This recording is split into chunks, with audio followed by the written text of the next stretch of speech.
Hi guys, and welcome to this short little tutorial on the brand new GitHub CLI tool, which is currently in beta mode, and I believe, quote me if I'm wrong in the comments, but was launched within the last 24 hours, okay? Little note, I have already downloaded this and had a very quick look because I don't want to just steam into it blind, obviously. That wouldn't be a very good tutorial. But from what first glance, it is a very good tool. It does have a couple of issues that could be addressed, but again, it is in beta and only just launched. Just straight out the gate, it appears to be a fantastic tool for looking at issues and pull requests on repositories. I did try to create a pull request using the GitHub CLI, but that process, I'll save that for a separate video that will run alongside my old video on how to create a pull request, which you can find above on the card. The GitHub CLI tool does make creating a pull request a lot easier, but it is also a process that I want to cover more in depth in its own video. Okay, so look forward to that one next. Jumping straight into the installation then, I opted for the Brew installation because I love Brew. And when you download it, it's very simple. It drops it straight into your path, as you can see here. So let's have a look at the first screen that it presents to you then. Its title is Work Seamlessly with GitHub from the command line. It's in the early stages of development and we'd love to hear your feedback. As you can see with the available commands, there is only 3 commands, technically only 2, because help is one of the commands.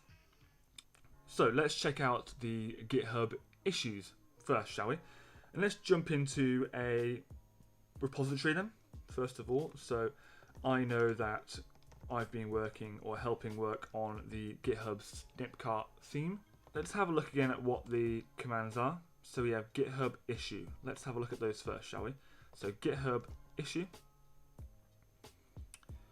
Work with GitHub issues. Very straightforward. An issue can be supplied as an argument in any of the following formats: by number or URL. So how about we check out the GitHub issue list command. Very straightforward. This repository has 2 issues, and you can see the number and what they are. It does say above that you can have a look at any of the issues by referencing the number. So let's have a quick look at the GitHub issue status of issue number 1. No issues mentioning me, no issues assigned to me or open to me. Let's go back to the GitHub issue then. So we can see the status of relevant issues or view an issue in a browser. Let's have a look at viewing an issue in a browser and a series that is. So GitHub issue view issue number 1. Immediately takes us into the browser to have a look at the issue, which is fantastic. How about issue number 2?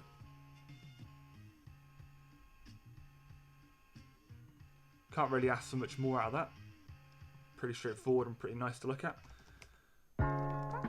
What else is there? List, status, and view. Okay, we're not going to create an issue because we obviously don't have any issues with this repository right now, so we're not going to create one for the sake of it. Let's have a look at the pull request one then. So GitHub pull request. Work with GitHub pull requests. A pull request can be supplied as argument in any of the following formats: by number, URL, or name. We'll probably use number, so it's a bit easier to look at. I do actually have a pull request outstanding with this repository, so it's good to be able to look at one that actually relates to us, that we care about. So we don't want to check one out or create one right now. We'll save that for another video. But let's see if we can list the current outstanding pull requests in this repository. So GitHub pull request list, and there's my pull request, as you can see.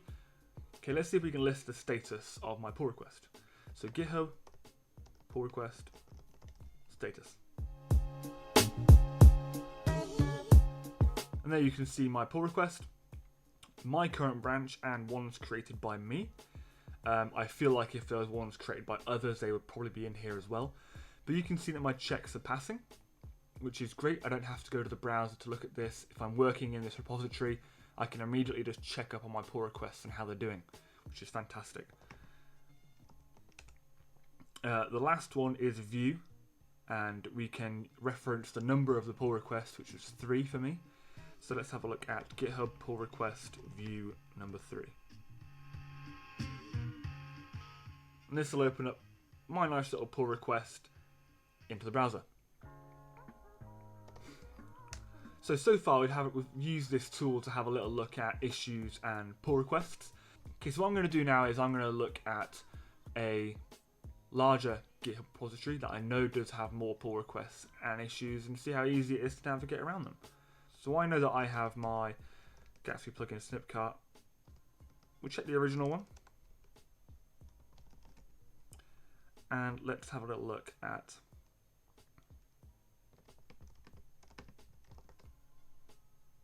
you can see here there's one from a Dependabot.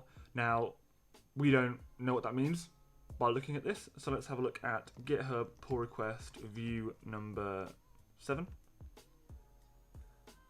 This immediately opens it in the browser for us. Fantastic. Let's have a quick look what the GitHub issue list looks like. Great, 2. And GitHub issue view, let's have a look at number 6.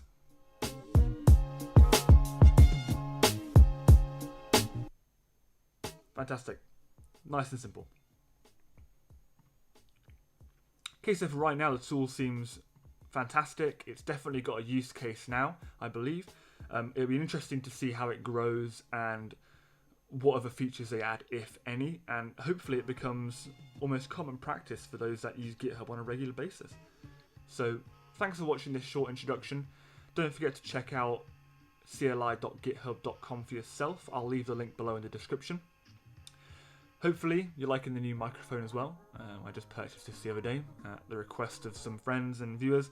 It's the first time I've used a mic, so go easy. But if you liked it, please leave a like, leave a comment, and subscribe please, because it will help me get my videos out to more people. Catch you next time, guys.